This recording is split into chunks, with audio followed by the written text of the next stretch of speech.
Hello everyone, today I got something a little interesting here. I took the liberty of starting on the restoration a little bit for this guy. This is a Briggs Model 14 FB, so a pretty cool engine. These are somewhat desirable. I've seen them on log splitters, I've seen them in tractors and stuff like that, and I got one for myself here. And I think it's pretty cool. Definitely the paint's seen better days, it's all peeling off. I may end up doing a full restoration on it. I really don't know my plans at this moment, but what I did start on was I pulled this cup here off. I pulled the blower housing off. No mouse nest in there for once. Just some weird goop in the bottom. Not exactly sure what the situation with that is. It's all hardened, so I don't know what went on in there. This engine was locked up when I got it, but just I grabbed the flywheel when I took that shroud off, and it's spinning free now. So that's exciting. Obviously, I see we have a ground connection here. And I was going to take this flywheel off, and then I realized something. That's not where the points are on this engine. So this engine has a little different situation for points. Take this guy around. Oh yeah, I also pulled the air filter off of this guy. Here it is, this big old thing. Goes up here, obviously. But didn't really need to do that. Or yeah, I'm going to have to do that anyway, because I'm going to rebuild this carburetor. But this guy here is where your points are located. I took this loose already, but basically, I got a little screwdriver, and now it's hand tight. Take this loose, and oop, there goes the screw. There's your condenser and your points. So playing with that a little bit, I got I put some sandpaper on the points, and I think I got it to a point where it's going to sparking. So I'm going to put this all back together and show you this thing sparking, because hopefully that's what's going to happen. And I'm not sure if I should be taking this thing apart at all. I don't think I really have to take it much more apart, because it's broke loose. It's got easy access to the points and condenser here. And then the carburetor here, which I'm going to be pulling off soon. There's a little bit of rust in this gas tank. It's not bad though, so I'm not too concerned. And I'm obviously missing the muffler, so I'm going to have to steal one off another engine or get one for this engine. Probably buy one for it.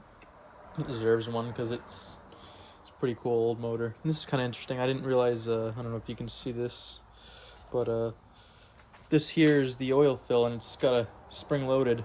So you kind of snap it to the side. Like that. It goes back. That's all the other ones I have are screw. This is my first time dealing with one of the 14 FBs or Briggs engine of this size. But I definitely think this one's pretty cool. I like it. I'm going to do an oil change on this engine as well, because I don't know how long this oil's been in here and how many hours it's got on it. Probably not too bad. This guy kept his engine in good shape that I got it from. Just they sat for a long time. But anyway, I'll get this cover back on, and I'll take this phone off the tripod so I can record this thing sparking, hopefully. Alright, y'all. See if you can get it on camera. Sparking. Yep, there we go. See, we got some... sorry, I'm shaking a little bit when I pull the flywheel, but there she is sparking. But something else I learned as well is down over here. That's a crankcase breather there. And this is obviously this guy's here, the fuel filter. So I got a new gasket kit for that. I got a new muffler for the engine coming. And then I got some parts for my other engines on their way. But as of right now, I just gotta wait on those parts. I gotta rebuild this carburetor here. And I don't think I have to do much more to this for now. I'm just gonna probably run it as is at the moment. And then once it's running good, I'll decide whether I wanna restore it.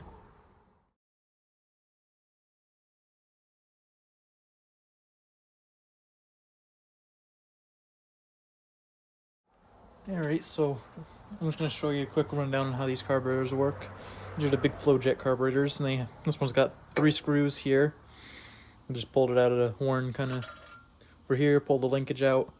The choke was locked up. I got it to free up pretty easy. Now it goes correctly. You can see the little butterfly in there. And then this I played around with a little oil, getting that to go a little better. This is the throttle here. There's the butterfly for that.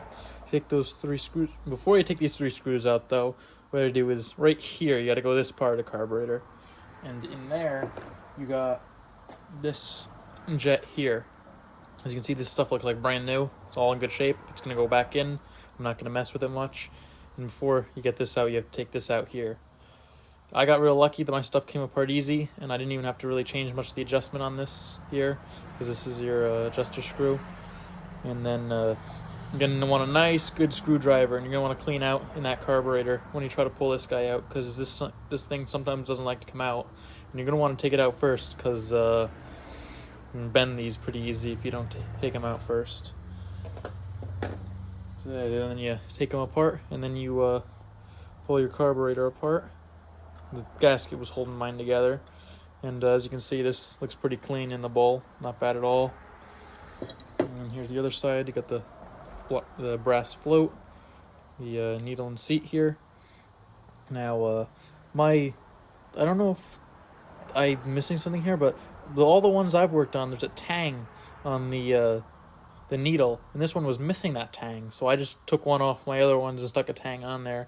If I'm wrong in putting that on there, someone scream at me, and I'll see if when this thing doesn't run good, and I'll just take it back off. But I'm pretty sure these are usually supposed to have a tang, and it's got the clip for the tang on the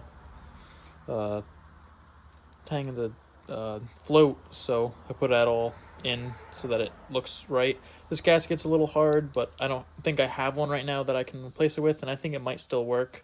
And there's not real bad dirt or anything in here, so I think this is just going to go back together as is. I didn't even pull this screw out. That's your other adjuster. But overall, I think this carburetor is in pretty good shape, and I'm just going to put it back together in the opposite way, the way I just told you to take it apart. I also drained the oil out of this engine. It's in this container right here.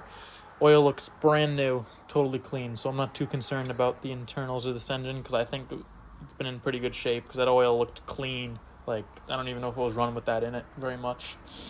So without further ado, I'll get the carburetor back on, and then I just gotta wait on parts for finishing everything up. Well, as you can see, I'm just finishing up tightening the carburetor back on.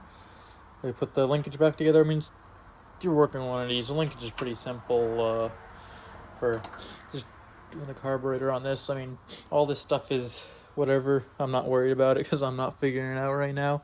But there's just one piece, this one here, that goes up behind the carburetor, and it goes onto the throttle here, and that's all you got to worry about for this moment. And yeah, you can see I moved the governor.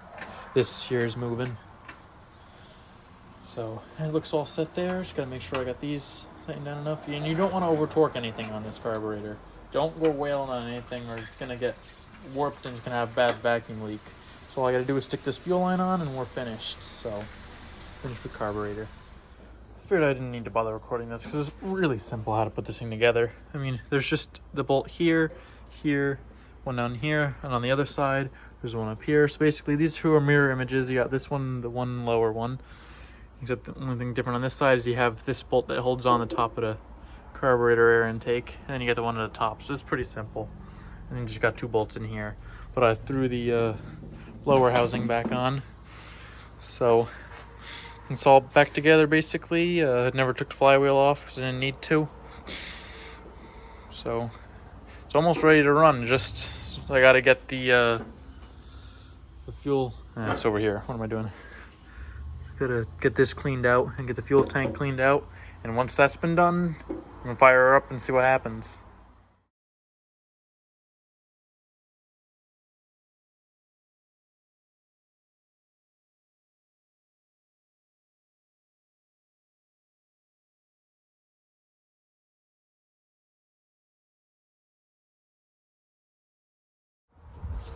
Alright, y'all. Well, I just put the parts on that I got. I got the muffler on, as you can see, and I got a fuel filter back together. I don't think it's leaking anymore. I put it back together the first time and it leaked all over the place.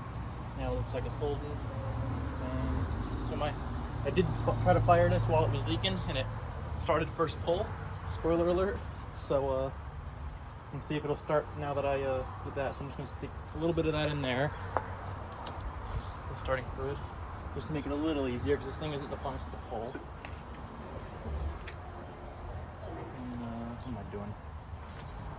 Better pull it the wrong way. I'll go this way.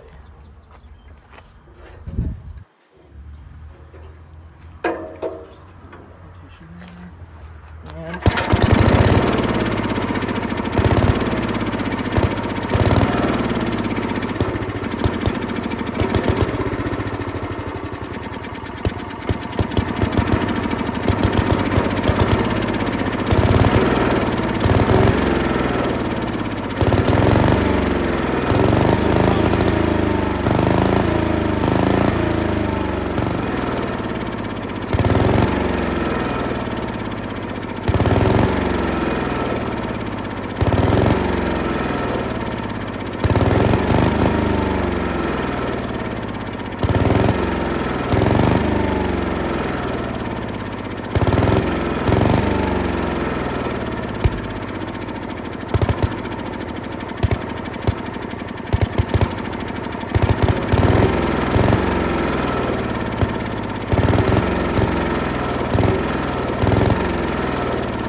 Well, I'm going to end this video here.